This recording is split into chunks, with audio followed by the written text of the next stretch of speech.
Hello, everybody. My name is Giles. I use she, her pronouns, and I'm the executive director of the Women's Fund of Omaha.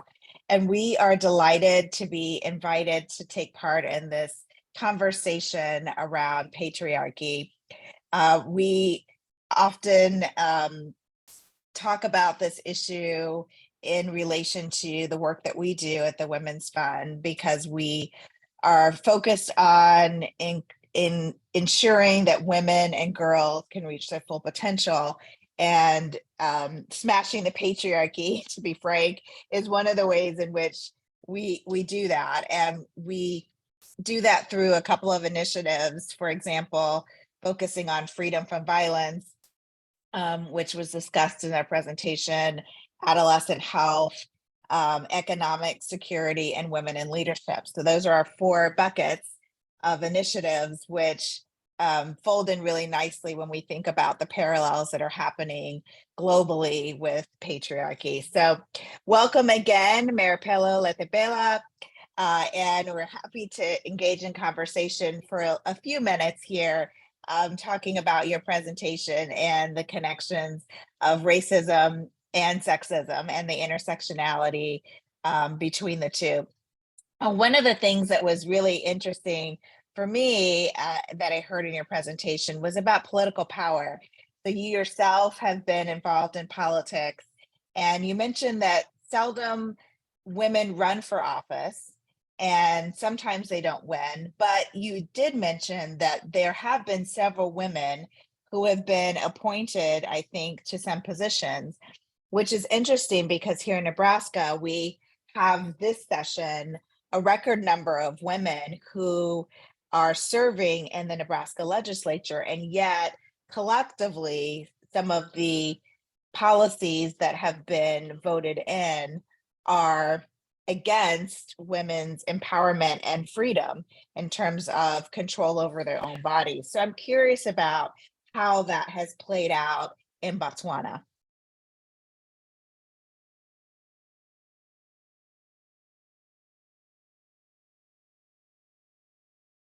Thank you. I'll talk about two things because appointed to become a member of parliament and member of and a member of cabinet. I think they tend to toe the line, so to speak. You're not going to find them, especially that they are with the ruling party. They're not going to be talking on behalf of women. They'll be talking on behalf of the party that gave them the positions. And I remember some years ago, there was a woman who also became, she went through an election and she got elected, and she became a cabinet minister, a junior cabinet minister. And, you know, she was responsible for the social welfare type of stuff. But when she was in parliament, she would talk about the legalization of abortions and prostitution and things like that. And what I would have liked, in addition to those kind of things, was for her to have said, look at all these care packages we have for the vulnerable members of our society. Why don't we improve on these? Because the thing about my country is that they will do anything to please what the United Nations puts out for third world countries. So they just do the bare minimum to tick the boxes. So you can see that, okay, if the United Nations says you must have social safety nets, they will have them, but they will be minimum. If the United Nations says anybody who lives on $1 a day is regarded as poor, they're going to give you $1.10 so that you can just be above the poverty line. So it is very, I mean, obviously the people who get the help appreciate it, but it is not enough to live on. But I mean, I guess it's better than nothing. So the women tend to be not focused on women issues so much. You know that they will belong to some women caucuses. You know, usually people equate equality with political power. So that's where I think the problem is. Well, we also have the same problem in terms of safety nets too. There have been two policies that the Women's Fund has worked on with our coalition partners, one on food security and one on childcare access. And we had to fight tooth and nail, as we would say over here, just to try to expand both of those safety net programs, and just got a little bit more coverage for individuals who are struggling both with food and expanding availability of childcare access. And so very similar parallels that it's really just the bare minimum for individuals and families who need that type of help. So another thing that was interesting that you brought up was in the way forward, how do we engage men and boys in terms of changing the culture? And one of the things that I've often talked about at the Women's Fund is when we look at over the course of the United States and its history, and the big social movements have often included not only individuals who are marginalized, but also the allies along with them, who have been standing there and pushing for the social justice change that we need. Um, if we think about the women's suffrage movement in the United States and the push for women to have the right to vote, at the time, all men could vote. And so it took the courage of one man who actually listened to his mom and decided he was going to be the person to cast the ballot to allow women the opportunity to vote. So how do we engage more men and boys in the conversation of learning about feminist values and realizing that there is enough opportunity for everyone to be at the decision-making table? Well, looking at how my society is, I think one of the easiest ways to reach men is through film. People like watching things, and if you try to call them to a meeting where it's a communal meeting, nobody's going to show up. So some of the things that we can do is have films that show how harmful it is when only one group is dominant over the other, and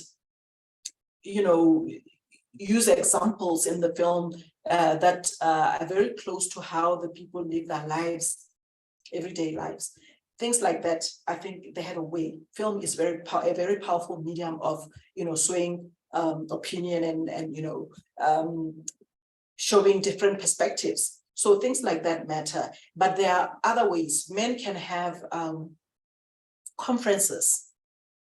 If you have male allies who are very influential, somebody that everybody likes, speaking and showing them these kind of things, they're most likely to listen because they have that herd mentality. So the men in my society understand each other better. So you need to find one among them who may be willing to give the talks and have they like having men conferences and things like that. So you can just sponsor some of those kind of things and they will come and listen. But mostly, it has to be done, I think, very surreptitiously through film.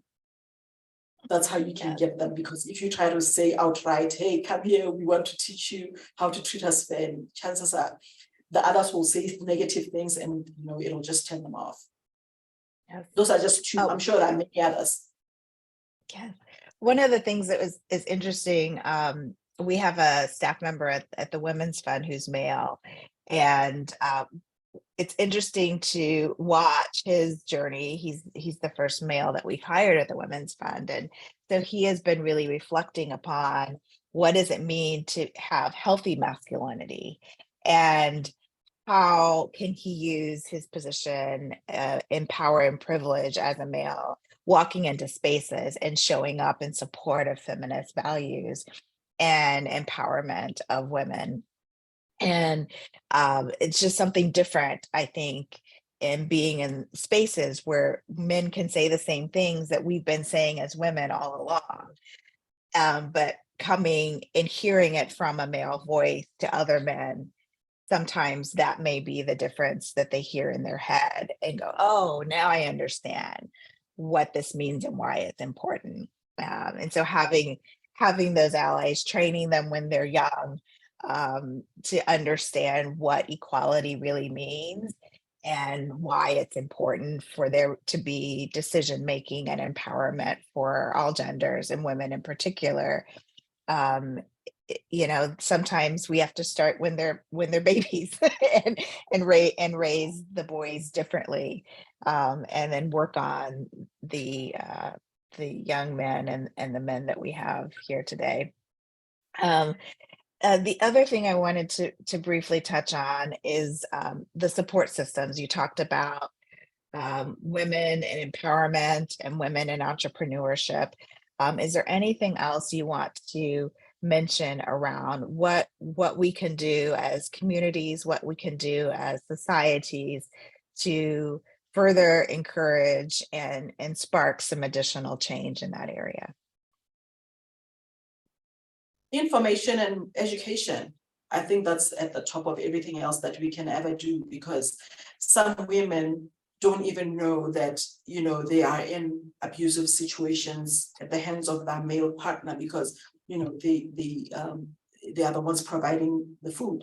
So we need to find ways to get more women to talk, and women are very malleable. So it's easy to get them into groups. They already like it already as it is to come and talk among themselves. So we need to find ways to get more information out. I mean, simple things like books, you know, if we could have simplified books for different reading levels and give them to young ladies to help them build up their, you know, self-esteem and things like that. Those things can also go a long way. And also, in addition, just like the men, films are very powerful mediums. You can send, there's so much that you can say. And for that information, it will impact, you know, a greatest number in just one show. I remember when I was younger, we used to have these movies at school. Sometimes it was like a fundraising thing where they had like a bioscope come in, and then we paid and then we watched a movie.